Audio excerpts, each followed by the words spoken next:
دوسرا ایک نبی کریم صلی اللہ علیہ وسلم جب مکۃ المکرمہ سے مدینہ منورہ تشریف لائے تو یہاں پہ اس وقت یہود موجود تھے اور فوری طور پہ نبی کریم صلی اللہ علیہ وسلم نے انہیں مدینہ سے نہیں نکالا تھا. تو آپ نے یہاں کے یہود کو ملاحظہ فرمایا کہ وہ 10 محرم الحرام کا روزہ رکھتے ہیں، یوم عاشورہ جو ہوتا ہے اس کا روزہ رکھتے تھے. تو آپ نے دریافت فرمایا کہ تم اتنے اہتمام کے ساتھ یہ روزہ کیوں رکھتے ہو؟ انہوں نے عرض کی کہ یہ وہ دن ہے جس میں اللہ تبارک و تعالی نے فرعون اور اس کی قوم کو غرق کیا اور موسیٰ علیہ السلام اور آپ کی قوم کو ان کے شر سے نجات عطا فرمائی. تو موسیٰ علیہ السلام نے اس نجات کے شکرانے کے طور پہ روزہ رکھا تھا، تو ہم بھی ان کی موافقت میں روزہ رکھتے چلے آ رہے ہیں.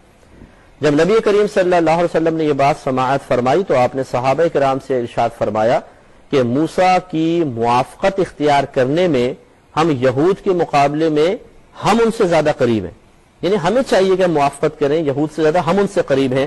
لہذا نبی کریم صلی اللہ علیہ وسلم نے صحابہ کرام کو 10 محرم الحرام کا روزہ رکھنے کا حکم ارشاد فرمایا.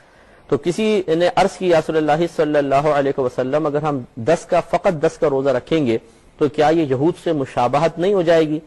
تو نبی کریم صلی اللہ علیہ وسلم نے ارشاد فرمایا اچھا تو پھر 9 یا 11 کا روزہ بھی ملا لو، یعنی ایک دن کا اور روزہ ملا لو 9 یا 11 کا. تو اس لیے یہ خود نبی کریم صلی اللہ علیہ وسلم کا طریقہ یقیناً سی بات ہے کہ آپ صحابہ کرام کو ارشاد فرما رہے ہیں، تو آپ نے خود بھی روزہ رکھا اور صحابہ کرام نے بھی رکھا.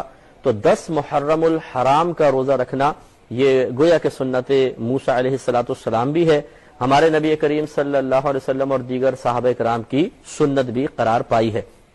اور اس کے ساتھ ساتھ 9 کا یا 11 کا روزہ بھی ملا لیں تاکہ کسی غیر قوم سے مشابہت بھی نہ ہو جائے. اور اس روزے کے بارے میں رحمت کونین صلی اللہ علیہ وسلم کا فرمان ملتا ہے کہ جس نے 10 محرم الحرام کا روزہ رکھا تو یہ اس کے سابقہ 1 سال کے گناہوں کا کفارہ بن جائے گا. تو آپ دیکھیے 1 سال کے گناہ جتنے بھی ہیں پیچھے سب کے سب معاف ہو جائیں گے اس ایک روزے کی برکت سے.